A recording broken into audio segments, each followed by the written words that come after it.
Hi, welcome to the Mindful Mobility Tech Type series. This week we have Mark Fitz. I'm president of Star Oil. We're here on a rainy day in Gresham at the Clean Cities office. There was a long period of time there where biodiesel was extremely hot and upcoming fuel back 2003 to about 2008.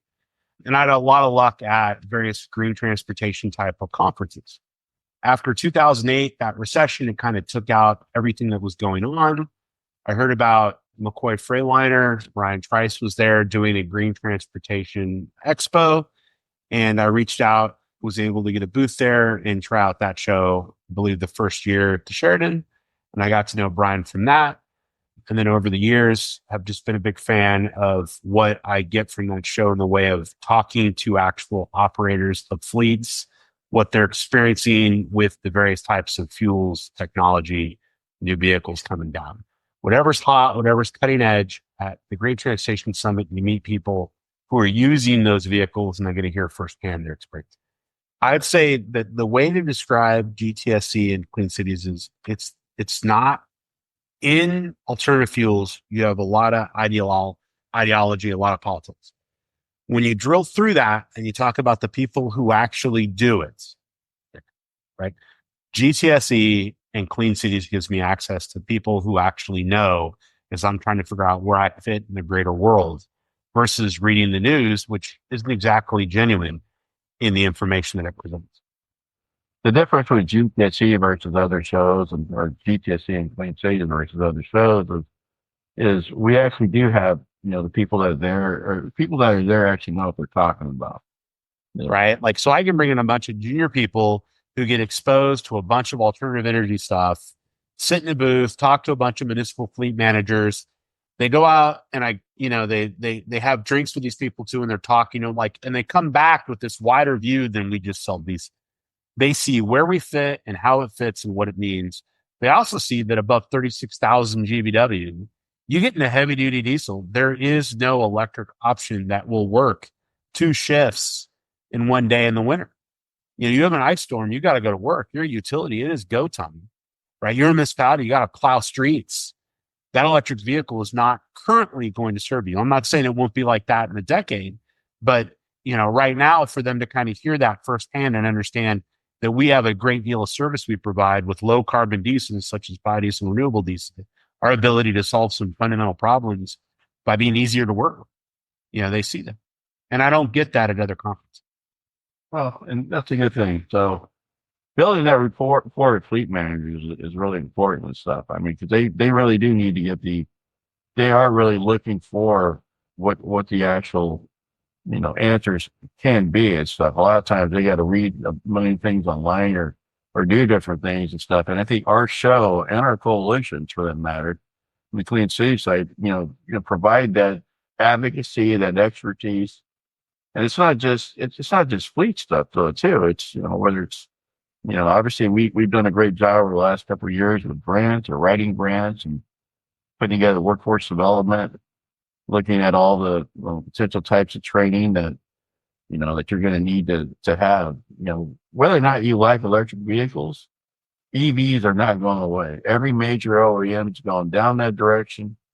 At least my prediction, my own personal deal there is that diesel's not going to go away anytime soon. There's no way that you're going to be able to take every diesel truck that's on the road right now to be able to create to be whether it's electric or hydrogen or natural gas or it doesn't matter where I'm at, what state I'm in or whatever I'm doing here. When I'm driving on the freeways or driving on the roads and I'm looking at the amount of heavy duty trucks or hell, even passenger cars, that matter, but mainly heavy duty trucks that are out there, knowing, just looking at them, that 95 or 98% of them are still diesel trucks, right? Well, you see some of the big fleets, the major fleets that are out there that are getting, funding from the government, that are getting, extra subsidies and all this to turn their, like a small portion of their fleet into, the electrification side of things and stuff. It's still a very minute number, but you always have the people that start off using, vehicles, and normally it's all the different like municipalities that are taking it all the different alternative fuel vehicles and stuff, because they like to compete against each other, and they like to be the first to do a bunch of different things together. And this is kind of where we're looking at least my philosophy is on looking at all the alternative fuels, right? Or all the different types of fuels and stuff and different applications and stuff that you have. I think most fleet managers, getting back to the point, is they have to clear, the streets with their snowplows and all this stuff. And the mandates are coming on as to what kind of fuels or technologies that the city councils and everyone else would want to have, what these guys have on their fleets. I think for them, I don't think they care what they have on there as long as they can get their job done. And if it just happens to be an electric truck or propane, and history has shown they figure it out. Yeah, yeah.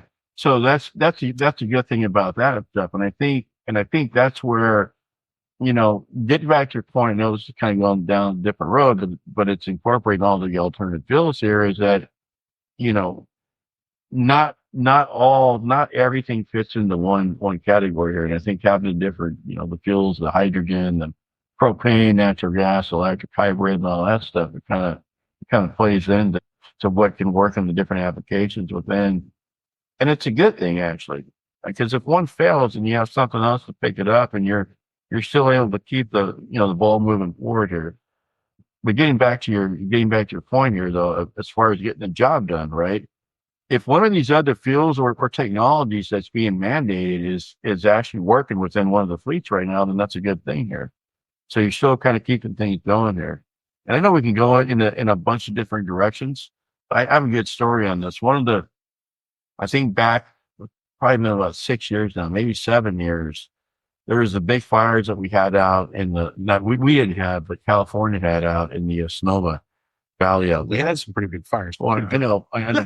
Well, no, I mean, no, we've had some huge fires, but this is a point to where alternative fuels comes in, right? And this is where the fleet managers will tell you, and this is even based off California. My point is this, and they're so thankful that they had kept their other fleet vehicles that were running R99 or propane or some of the fuels, hell, even regular diesel for that matter, or regular petrol fuel.